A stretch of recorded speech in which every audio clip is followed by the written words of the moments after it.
એ આપણા માટે શરમથી ભરી જવું પડે કે આપણે આપણા મા બાપને અહીંયા મૂકી દીધી એ એમાં બે ચોકડી વધારે જે ભણી ગયા ને એ લોકોના બધા મા બાપ છે. કારણ કે કોઈ દેવી પૂજકના મા બાપ નથી. એ લોકો ગમે તેટલી ઘર નાનું હશે પણ પોતાના મા બાપને પોતાની જોડે રાખશે. વિધર્મીઓના કોઈ નથી, એ બધા એમના મા બાપને જોડે રાખે.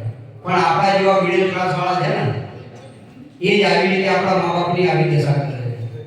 જો કે સંસ્થાને ખૂબ ધન્યવાદ છે કે જેણે આવું સારી સગવડ બનાવી ને આવા વૃદ્ધોને રાખ્યા છે. બાકી આપણે સડકથી ડૂબી પડવું જોઈએ કે જે મા બાપે આપણને ભણાયા ગણાયા બોલતા શીખવાડ્યા આંગળી પકડીને ચલાયા.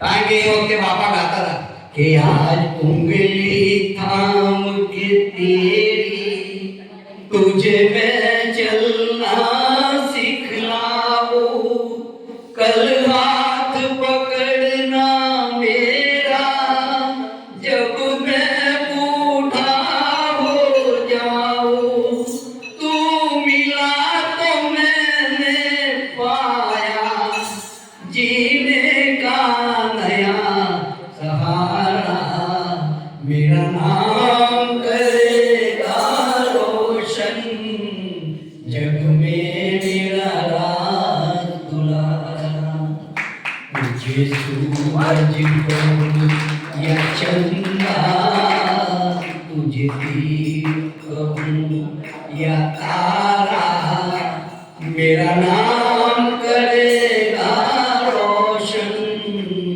जग में मेरा राज दुलारा. પણ રાજ દુલારા હવે આપણે એવું કામ કર્યું કે આપણા મા બાપને આપણા આવા રજડતા મૂકી દીધા.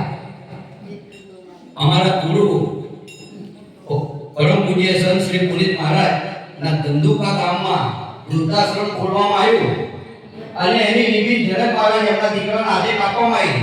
પણ એમણે કીધું કે હું ઈચ્છું છું કે આમાં એક પણ વૃદ્ધ ના આવે આપણા ગામનો. અને એ ખંડેર બની ગયું પણ એક પણ વૃદ્ધ અંદર કોઈ મૂકવા ના ગયું. એ ધન્યવાદ છે ધંધુકાની જનતાને. ધન્યવાદ છે ધંધુકાની જનતાને કે આજે આપણા મા બાપને આપણે સાચવી નહીં શકતા કે આપણા મા બાપને આવી રીતે રહેવું પડે. એમના બી કોડ હોય છે કે મારા છોકરાને રમાડું કે મારા છોકરાને સ્કૂલે મૂકવા જવું કંઈ પણ કામ કરું. પણ છતાંય આપણી આ દશા છે. કારણ કે હવે આ લોકોને કહીને કોને કે આપણી વાત કોને કે પોતાની દિલની વાતો કોને કે. પૈસા તમારી પાસે ગમે તેટલા હોય તમે પૈસા મૂકી શકો ગમે તેટલી બેંકમાં પણ દિલની વાત કોઈને કહેવાતી નથી. છતાંય આ મા બાપને તમે પૂછો નથી એમના છોકરાઓનું ઢાક છે કે અમારા છોકરા બહુ સારા છે મારા છોકરાની બહુ સારી છે. કારણ કે એ બધી મા અને બધા બાપ છે હે ને. માટે કોને મારે કહેવી આ દિલડાની વાત